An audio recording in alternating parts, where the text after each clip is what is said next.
Ok, ben on est parti. Donc déjà, bonjour à tous et à toutes. Donc, lors du projet de ce semestre, nous avons décidé de nous intéresser à l'agriculture du territoire. De fil en aiguille, notre démarche s'est inscrite dans l'accompagnement du projet alimentaire territorial mené par la collectivité dans le but de créer un parc agro-paysager. Donc, nous avons pu constater que le territoire de la CCE se découpe en 3 grandes unités paysagères, comme vous pouvez le voir ici sur cette carte, avec les marais à l'ouest, les coteaux au centre et la masse forestière avec la forêt de la Double Saintongeaise à l'est. Du coup, en nous intéressant plus particulièrement à la production alimentaire de Reignac, on s'est rendu compte de la place occupée par l'agriculture sur l'échelle d'une commune et qui est donc représentative de ce qu'il se passe à l'échelle de la CCE. Ensuite, en observant la répartition des cultures, on s'est rendu compte d'un certain déséquilibre entre les différents types d'agriculture, comme la viticulture et l'élevage, par exemple, qui sont largement majoritaires face à la production de fruits et légumes. Donc l'exemple de Reignac nous donne un aperçu des paysages de la CCE qui se caractérisent par de vastes espaces de monoculture, avec la vigne et l'élevage par exemple, et qui se rythment par l'implantation dispersée de boisements, de vergers ou de serres de maraîchage. En s'intéressant aussi à l'évolution des paysages depuis les années 50, on se rend compte de l'influence qu'a eu la mécanisation agricole sur le territoire, parce qu'en un demi-siècle, la CCE est devenue un espace de monoculture où la viticulture occupe la majorité de la surface au sol. Et cependant, ce panel de paysages risque d'être bouleversé par le projet alimentaire territorial de la CCE. Mais le BAT, qu'est-ce que c'est? Et dans les grandes lignes, c'est la participation de la collectivité à un programme qui propose de valoriser les circuits courts et les modes de production durables et locaux. Et sa finalité est de fournir les cantines du territoire avec une production biologique et locale. Mais comme comme nous l'avons vu avec l'exemple Reignac, il n'y a pas assez de maraîchers pour fournir. Et donc, dans ce cas, la collectivité a missionné la SAFER pour trouver un foncier adapté à la production maraîchère afin d'y installer un exploitant qui prendrait part au BAT.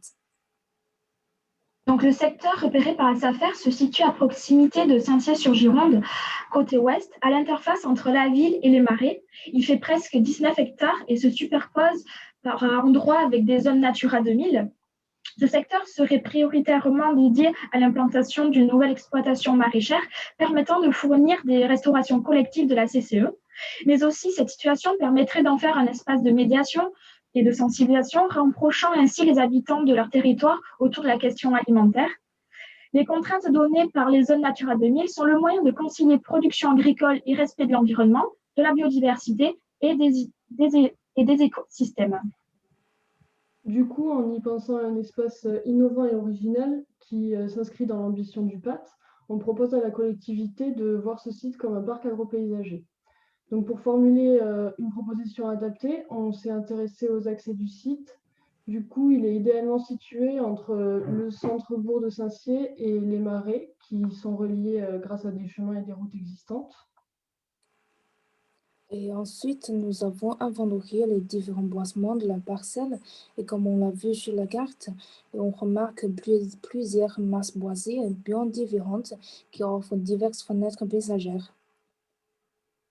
Nous avons aussi relevé le réseau hydrographique du site, ce qui nous a permis de comprendre que le site est réellement relié aux marais par les fossés, les canaux et les cours d'eau.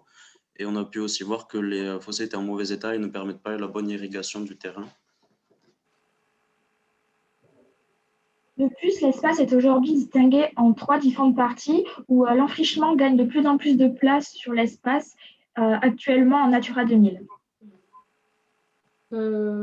L'entrée dans le site est caractérisée par un couloir végétal. Aussi, au centre, à cet endroit, un point de vue remarquable sur l'église de Saint-Cyr peut être observé, ainsi que d'autres scènes paysagères sur des arbres remarquables. Après cette analyse, on a pu relever plusieurs propositions, dont la création d'une place centrale où les points de vue seraient dégagés pour mettre les échanges et les rencontres entre les différents usagers au cœur du site. On pourrait aussi installer une salle polyvalente destinée à accueillir une association qui abriterait aussi un point de vente.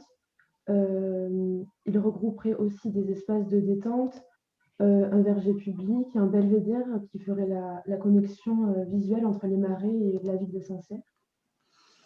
Ensuite, de l'autre côté du chemin qui longe cette place centrale, on pense à installer une exploitation maraîchère en modèle bio-intensif, en zone du coup hors Natura 2000. Le modèle bio-intensif, c'est un modèle qui permet d'avoir de bons rendements tout en nécessitant de la main-d'œuvre. Donc, dans ce sens, ça pourrait être une réponse possible à la loi territoire zéro chômage de longue durée que la CCE voudrait prendre en compte. Ensuite, aussi, à l'intérieur de cet espace de maraîchage, on pense installer des zones test du réseau avec un exploitant du réseau Reneta, qui est le réseau national des espaces tests agricoles, pour à la fois favoriser la coopération entre les maraîchers et aussi cet espace test aurait une parcelle en zone Natura 2000 qui permettrait d'expérimenter des modes de culture alternatifs pour allier préservation d'écosystèmes et exploitation agricole. Et enfin, un peu plus au nord, il y aurait un secteur, un pôle pratique pour les agriculteurs où il y aurait des plateformes de compostage et des hangars pour stocker le matériel et le foin. Sur l'espace Natura 2000, il faudrait mettre en place des pâtures itinérantes pour entretenir les espaces tout en faisant participer les éleveurs de la CCE à l'activité du site. Plus tard, il serait envisageable d'imaginer que l'association y a mis des ateliers de récolte ou de plantation de graines locales pour enrichir la diversité floristique. Donc autour de la place centrale, on agrandirait les fossés pour leur donner un impact visuel et rappeler la place importante qu'a l'irrigation sur ce secteur. Donc cette démarche viserait à valoriser la connexion du lieu au marais. Enfin, des cheminements permettraient de rendre accessibles les différents espaces du site aux visiteurs en leur proposant plusieurs boucles de promenade. Le parc pourrait se lier à la promenade jardinée de Saint-Cyr pensée par le groupe 1. Par l'entrée est du coup du parc. Enfin, par endroit, des panneaux pédagogiques pourraient être disposés pour sensibiliser sur les actions du PAT ou encore les essences d'arbres fruitiers. Toutes ces propositions ne sont que des suggestions destinées à poser des potentiels du site. Et début mars, nous les présenterons aux élus de la CCE à travers l'animation d'un atelier de concertation. Il sera l'occasion de montrer aux décideurs le potentiel productif du site, mais aussi sa capacité de médiation entre les différents acteurs de l'alimentation.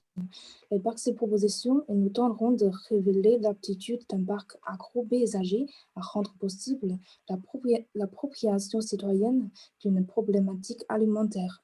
Merci pour votre écoute.